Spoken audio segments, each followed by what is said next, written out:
اب اعتکاف کا باب شروع ہو رہا ہے۔ ام المومنین سیدہ عائشہ رضی اللہ عنہا کی روایت ہے ان النبی صلی اللہ علیہ وسلم کان یعتکف العشر الاواخر من رمضان حتی توفاہ اللہ ثم اعتکف ازواجہ من بعدہ۔ وہ کہتی ہیں کہ نبی صلی اللہ علیہ وسلم رمضان کے مہینے میں آخری عشرے میں اعتکاف کرتے تھے۔ یہی معمول رہا یہاں تک کہ اللہ تعالیٰ نے آپ کو وفات دی۔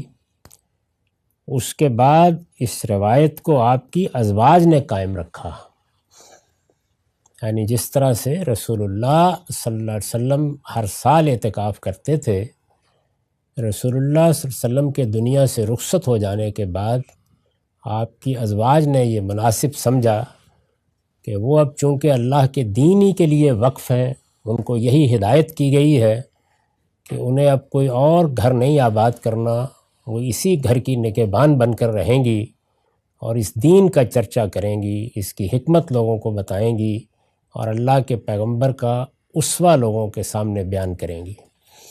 اس چیز کو ملحوظ رکھتے ہوئے ازواج مطہرات نے یہ طریقہ اختیار کیا۔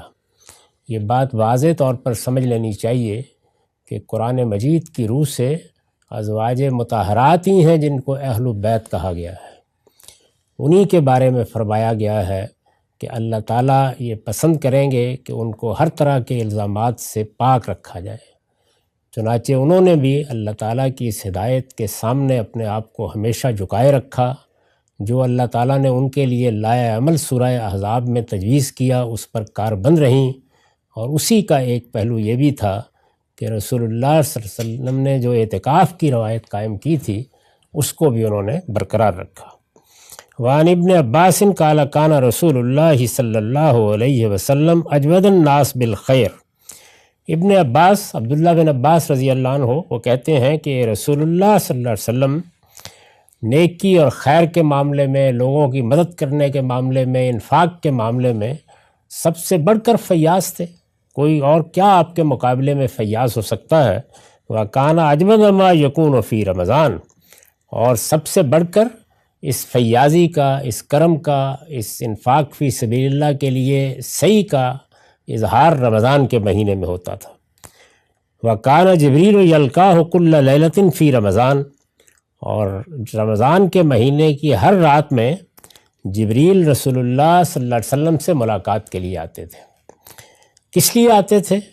یارض علیہ النبی صلی اللہ علیہ وسلم القرآن، رسول اللہ صلی اللہ علیہ وسلم جتنا قرآن نازل ہو چکا ہوتا اس کو جبریل کو پڑھ کے سناتے تھے۔ یہ ہر رمضان کا معمول تھا۔ فَإِذَا لَقِيَهُ جِبْرِيلُ كَانَ أَجْوَدَ بِالْخَيْرِ مِنَ الرِّيحِ الْمُرْسَلَةِ۔ یہ ظاہر ہے کہ ایک بڑی غیر معمولی سعادت تھی۔ رسالت میں آپ صلی اللہ علیہ وسلم جبریل سے ملاقات کرتے، قرآن مجید کی تلاوت کرتے، جبریل قرآن مجید کو سنتے، اگر کسی جگہ کوئی نسیان ہو گیا ہے، کوئی غلطی ہو رہی ہے اس کی تصحیح کرتے۔ قرآن مجید جس ترتیب سے آگے امت کو دینا مقصود تھا وہ ترتیب بھی ساتھ ساتھ قائم ہوتی چلی جاتی۔ تو رسول اللہ صلی اللہ علیہ وسلم کی طبیعت پر اس کا یہ اثر ہوتا کہ گویا جس طریقے سے ہوا چل پڑتی ہے اور معلوم ہوتا ہے کہ ہر طرف سے گویا ہوا ہی آ رہی ہے، بالکل اسی طرح آپ نیکی کے معاملے میں، خیر کے معاملے میں فیاض ہو جاتے تھے۔ جبریل کے ساتھ ملاقات کا، قرآن مجید کو پیش کرنے کا یہ اثر ہوتا تھا۔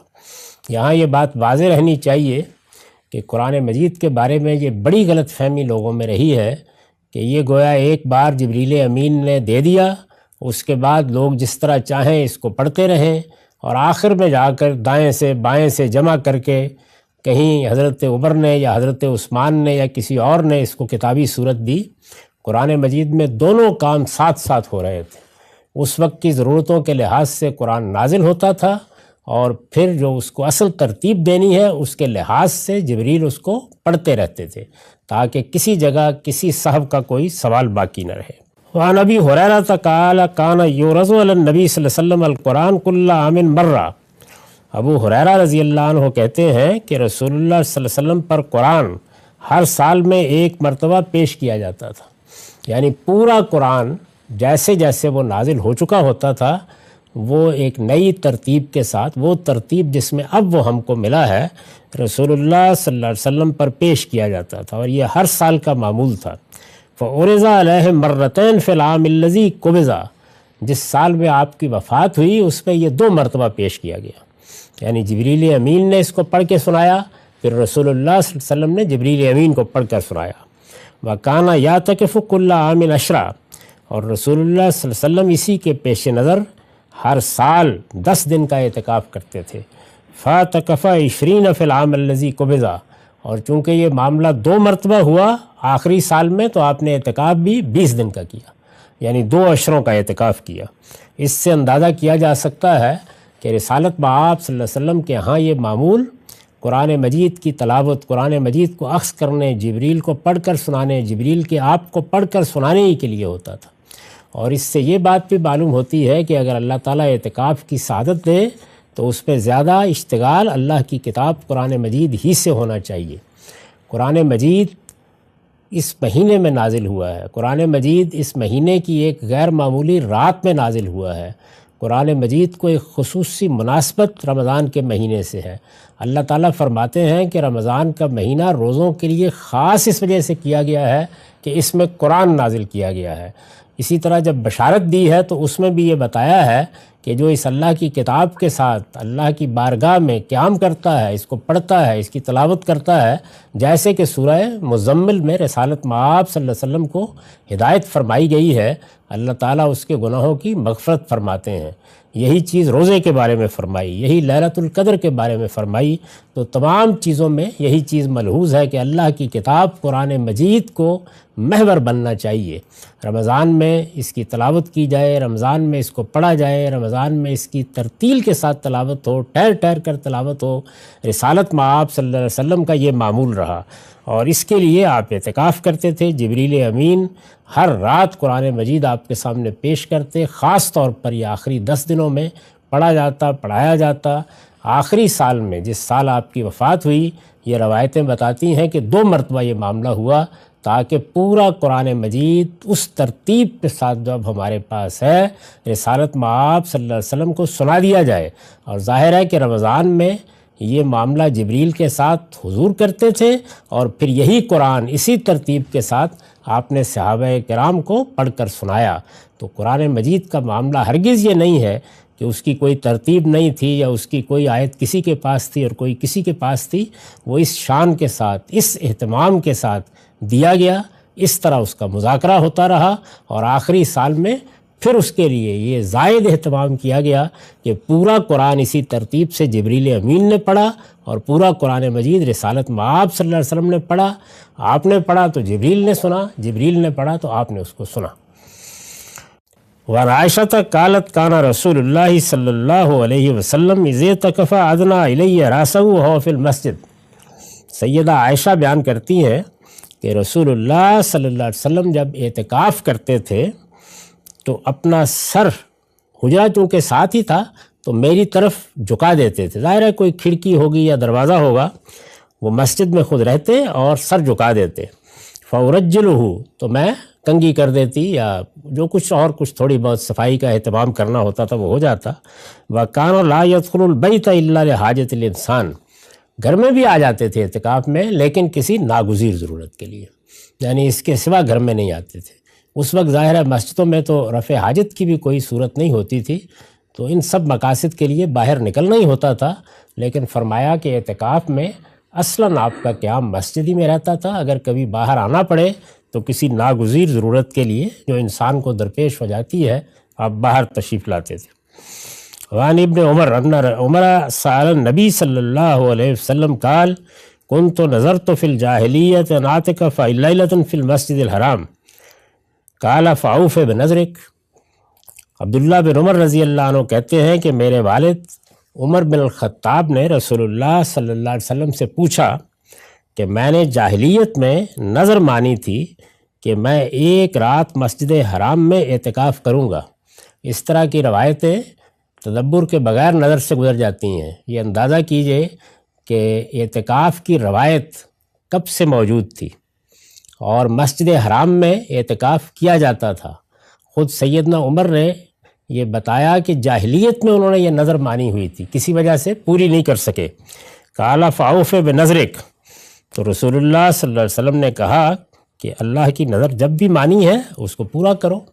اللہ تعالیٰ کے ساتھ نظر گویا ایک طرح کا وعدہ ہے، اور اللہ اپنے بندوں کے ساتھ وعدوں کی خلاف ورزی نہیں کرتا۔ بندوں کو اپنے پروردگار کے ساتھ کیے گئے وعدوں کی خلاف ورزی نہیں کرنی چاہیے۔ تو اس لیے نظر کے بارے میں یہی ہدایات سے معلوم ہوتا ہے کہ ماننا یہ چیز تو کوئی بہت پسندیدہ نہیں ہے، اس لیے کہ آدمی ایک بڑی ذمہ داری قبول کر بیٹھتا ہے، بعض اوقات اس میں کوتاہی ہوتی ہے، لیکن مان لی جائے، یعنی کوئی نظر آپ اپنے اوپر عائد کر لیں تو پھر اس کو پورا کرنا ضروری ہے، کیونکہ یہ اللہ کے ساتھ ایک وعدہ ہے۔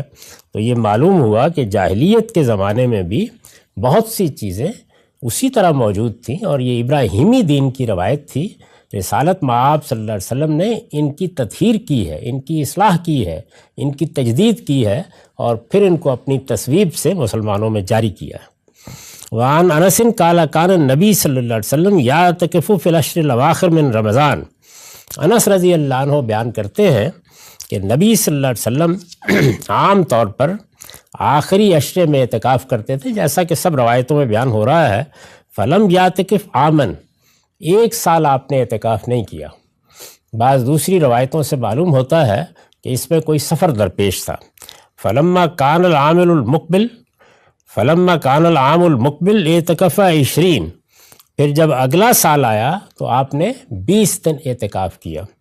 اس سے پہلے ہم ایک روایت میں دیکھ چکے ہیں کہ قرآن مجید کے لیے بھی آپ نے 20 دن اعتکاف کیا، یعنی آخری سال میں۔